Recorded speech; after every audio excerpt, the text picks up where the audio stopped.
Hello children, welcome back to my channel.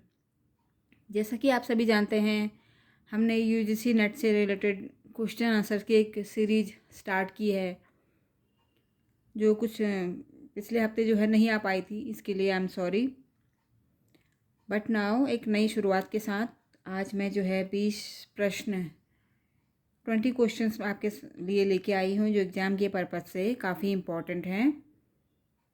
ये questions पहले पूछे जा चुके हैं और आगे पूछे भी जा सकते हैं, तो क्वेश्चन जो है काफ़ी इम्पॉर्टेंट हैं। तो आप प्लीज़ वीडियो को अंत तक देखिएगा और चैनल को सब्सक्राइब कीजिए और दोस्तों के साथ प्लीज़ वीडियो को शेयर कीजिए। तो चलिए देर न करते हुए वीडियो की शुरुआत करते हैं। आज का हमारा पहला प्रश्न है, ऋग्वेद का लेखन काल कब से कब तक रहा है? जो प्रथम वेद ऋग्वेद है उसका लेखन काल कब से कब तक रहा है? तो ये है 1500 से 1000 ईसा पूर्व, यानी कि 1500 टू 1000 BC। सेकंड क्वेश्चन है, बिंबिसार द्वारा मगध साम्राज्य की स्थापना कब हुई? ये बिंदुसार नहीं है, बिंबिसार है। तो बिंबिसार के द्वारा मगध साम्राज्य की स्थापना कब हुई? तो ये हुई थी 544 BC में।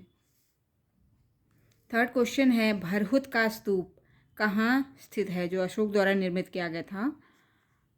भरहुत का स्तूप जो है ये मध्य प्रदेश में स्थित है, मध्य प्रदेश के सतना जिले में। चौथा प्रश्न है, बौद्ध धर्म का हीनयान व महायान शाखा में विभाजन कब हुआ? तो ये चौथी बौद्ध संगीति के समय में हुआ था। ये जो है 2 शाखाओं में बढ़ गया था बौद्ध धर्म, और ये 72 ईस्वी का समय है। 72 ईस्वी है, ये आप इसे ध्यान रखिएगा। पांचवा प्रश्न है, सातवाहन शासक किस धर्म के अनुयायी थे? तो जो सातवाहन थे वो वैसे तो सभी धर्मों के प्रति सहिष्णु थे, उदारवादी थे, बट हिंदू और वैष्णव धर्म के ये अनुयायी थे। छठा प्रश्न है, वासवदत्ता के लेखक कौन थे? तो इसके लेखक हैं सुबंधु। ये लिखा गया था सुबंधु के द्वारा। अगला प्रश्न है, किस राष्ट्रकूट शासक ने एलोरा का शिव मंदिर, इसे एलोरा का कैलाश मंदिर भी कहा जाता है, ये बनवाया था? तो ये बनाया था राष्ट्रकूट शासक कृष्ण प्रथम ने, और 8वीं शताब्दी में ये बनाया गया था। बढ़ते हैं अगले प्रश्न की ओर। किताब उल हिंद के लेखक कौन हैं? तो किताब उल हिंद जो है ये लिखी थी अल बरूनी ने, और जो मोहम्मद गजनवी के साथ भारत आया था। तो ये आप याद रखिएगा, किताब उल हिंद इसकी पुस्तक का नाम है। 9वां प्रश्न है, यहाँ पे राजवंश दिए गए हैं, इनको बताना है कि पहला कौन सा वंश आया था, उसके बाद कौन सा आया। ये क्रोनोलॉजिकल ऑर्डर में इनको लगाना है। हरियंक वंश, सातवाहन वंश, शिशुनाग वंश और नंद वंश। तो पहले आएगा हरियंक वंश, ठीक है, फिर है शिशुनाग वंश, थर्ड में आएगा नंद वंश, और आखिरी में आएगा सातवाहन वंश। तो उत्तर होगा 1 4 2 3, ठीक है, 1 4 2 3, यानी कि हरियंक वंश, शिशुनाग वंश, नंद वंश और लास्ट वन इज सातवाहन वंश।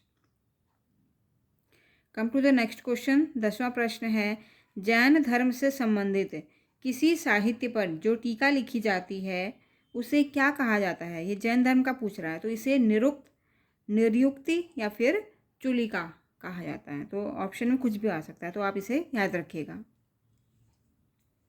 तो 10 प्रश्न यहाँ पे कंप्लीट हो चुके हैं।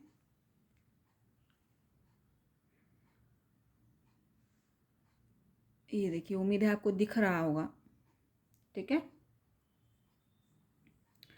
कम टू द नेक्स्ट क्वेश्चन। 11वां प्रश्न है, किस जैन धर्म गुरु से चंद्रगुप्त मौर्य ने जैन धर्म की शिक्षा दीक्षा ली थी? जैन धर्म की शिक्षा ली थी, किसने ली थी? चंद्रगुप्त मौर्य ने जो है आखिरी वक्त में जैन धर्म को अपनाया था, और भद्रबाहु उनके गुरु थे, ठीक है।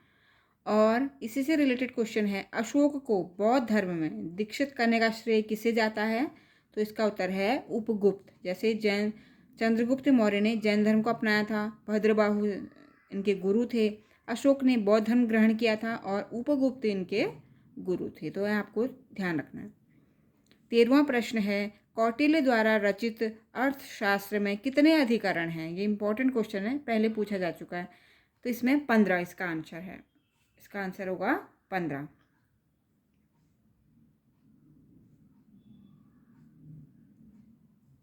ठीक है। कनिंघम ने 1873 ईस्वी में किस स्तूप की खोज की थी?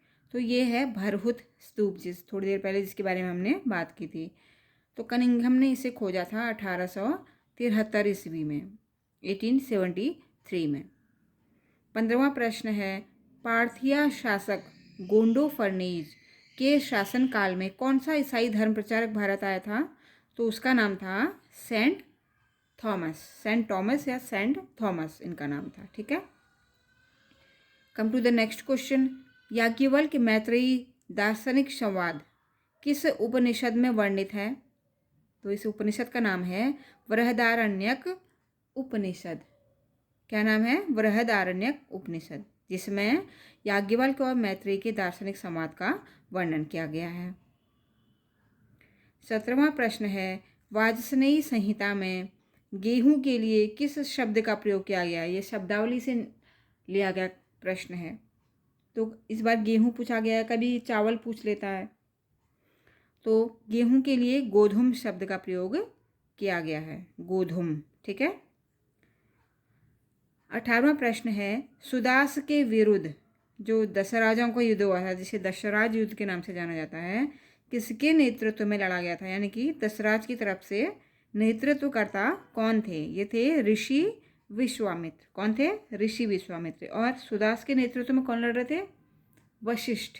ठीक है। तो ये आप डिफरेंस को ध्यान रखना। दशराज का युद्ध नेतृत्व करता थे ऋषि विश्वामित्र, जो कि सुदास के विरुद्ध ये युद्ध लड़ा गया था। कौन सा महाजनपद 8 राज्यों का संघ था? ये भी इंपॉर्टेंट क्वेश्चन है, पहले पूछा जा चुका है।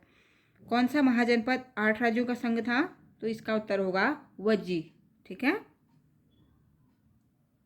किसके शासनकाल में द्वितीय बौद्ध संगीति का आयोजन वैशाली में हुआ था? तो ये सुमेर शासक कौन थे? कालाशोक। ठीक है। कौन थे? कालाशोक। तो 20 क्वेश्चन जो है यहाँ पे कंप्लीट होते हैं। ठीक है। तो आप इनको 2-3 बार पढ़िए तो आपको याद हो जाएंगे। काफ़ी आसान है, बट एग्ज़ाम के पर्पज़ से काफ़ी इंपॉर्टेंट है। तो मिलते हैं अगले वीडियो में। Thank you, take care.